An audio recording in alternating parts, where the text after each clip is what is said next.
भारत की जनगणना 2011 यानी कि हम भारत की जनगणना को 2011 में जो की गई थी उसके अनुसार भारत की जनगणना 2011 हम कर रहे हैं। इसमें हमारे दो टॉपिक अब हैं, एक तो दशकीय वृद्धि और एक लिंगानुपात। इससे पहले हम 3 टॉपिक पढ़ चुके हैं, जनसंख्या, जनघनत्व और साक्षरता। इसके बाद अब बात आती है दशकीय वृद्धि। दशकीय वृद्धि का सीधा सा अर्थ इसका मतलब है कि दशक यानी कि 10 वर्ष की जो वृद्धि है, यानी कि 2001 से 2011 तक जो वृद्धि हुई है उसकी दर को हम दशकीय वृद्धि दर कहेंगे। इसको निकालेंगे कैसे? इसको निकालने का सीधा सा फॉर्मूला है कि जो 2011 में जनसंख्या है उसको हम 2001 वाली जो जनसंख्या है उससे घटा देंगे और 2001 वाली जनसंख्या का भाग लगा देंगे गुणा 100। सीधे सीधे हम ये समझें कि गणित में जैसे हम करते थे लाभ का जो प्रतिशतता निकालते थे कि लाभ का प्रतिशत क्या होता था कि जितने में कोई चीज बेची माइनस जितने में खरीदी, विक्रय मूल्य माइनस क्रय मूल्य बटे क्रय मूल्य गुणा 100, यानी कि कितना एक्स्ट्रा हुआ उसका प्रतिशत हम निकाल देते थे। कैसे? कि वर्तमान जनसंख्या, वर्तमान का मतलब 2011 है, और एक है पूर्व जनसंख्या। पूर्व जनसंख्या का मतलब है 2001 बटे पूर्व जनसंख्या गुणा 100। इससे वो प्रतिशत निकल आएगा जितना बड़ा है।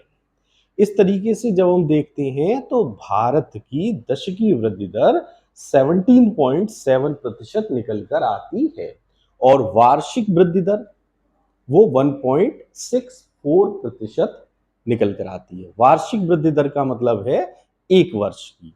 एक वर्ष की कैसे? कि जो 10 वर्षों में प्रतिवर्ष बढ़ी है उसका यदि एवरेजन देखा जाए तो प्रतिवर्ष 1.64% का आता है। ये है वार्षिक वृद्धि दर का। यदि राज्य वाइज हम देखें तो सबसे पहला राज्य है मेघालय और नंबर 2 पर है अरुणाचल प्रदेश। मेघालय की जो दशकीय वृद्धि है वो सबसे ज्यादा है, उसके बाद अरुणाचल है। ज्यादा में केंद्र शासित को देखें तो वो है दादर नागर हवेली, यानी कि ये तो राज्य हो गए, ये केंद्र शासित हो गए। अब यही आंकड़ा हम कम में आते हैं तो सबसे कम में है नागालैंड और फिर है केरल, और सबसे कम जो हुई है वो हुई है लक्षद्वीप में, केंद्र शासितों में।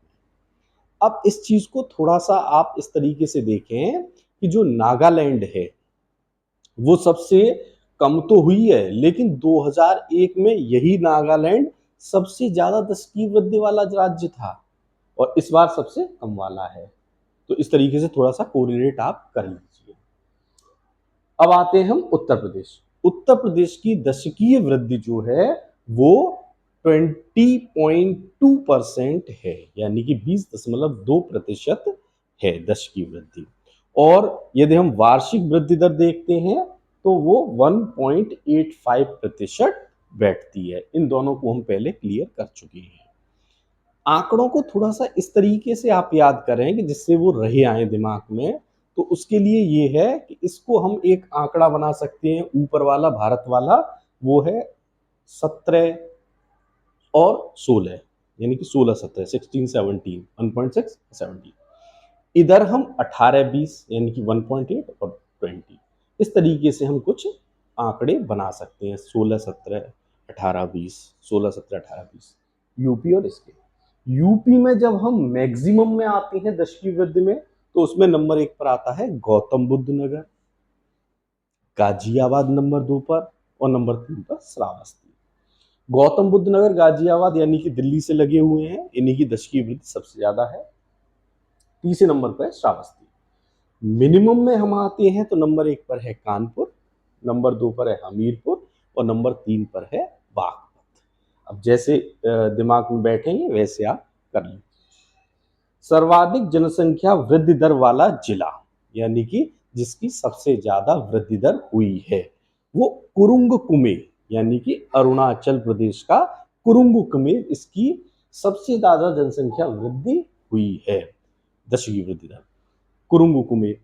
लेकिन एक चीज आप ध्यान रखिए कि जब हम जनघनत्व वाला टॉपिक पढ़ रहे थे तो उसमें दिवांग घाटी थी जिसकी की जनसंख्या घनत्व सबसे कम था, और जनसंख्या के हिसाब से भी दिवांग घाटी में सबसे कम है। तो ये दो आंकड़े कम वाले हैं जनघनत्व वाले, वो भी अरुणाचल से आ रहे हैं, और दशकीय वृद्धि दर में सर्वाधिक के आंकड़े भी अरुणाचल से आ रहे हैं। तो ये थोड़ा सा कोरिलेट करके करिए।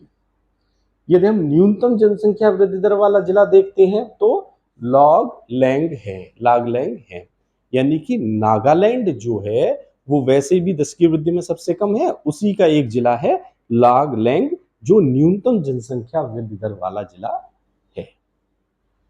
इस तरीके से ये दशकीय वृद्धि वाला हमारा चैप्टर हुआ। इसके बाद हम आते हैं लिंगानुपात, यानी कि इसको हम सीधी सी भाषा में समझें तो हम कह सकते हैं कि 1000 पुरुषों के अनुपात में कितनी महिलाएं हैं, यानी कि 1000 यदि हम पुरुष देखें तो उनके सापेक्ष कितनी महिलाएं हैं, इसे हम लिंगानुपात कहेंगे। इसको निकालने का तरीका क्या है?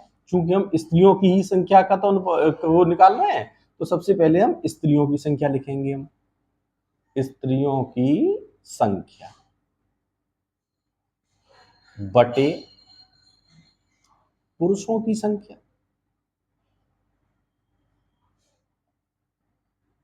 गुणा 1000। चूंकि 1000 में से निकालते हैं हम, इसलिए हम 1000। ठीक है। इसके बाद की बात ये निकल कर आती है कि लिंगानुपात 943 बैठता है 2011 में। ठीक है। इसके बाद ये है कि सबसे अधिक जो लिंगानुपात है वो केरल है और नंबर 2 पर तमिलनाडु है। ऐसे ही हम केंद्र शासितों में देखते हैं तो सबसे नंबर 1 पर बैठता है पुदुचेरी।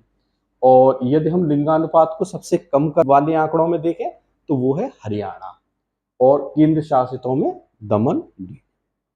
दमन द्वीप से संबंधित आप एक चीज ध्यान रखें कि 2020 में आधिकारिक रूप से दमन द्वीप और दादर नागर हवेली को मिलाकर एक नया केंद्र शासित प्रदेश बना दिया गया है, जिसका नाम दादर नागर हवेली एवं दमन द्वीप है।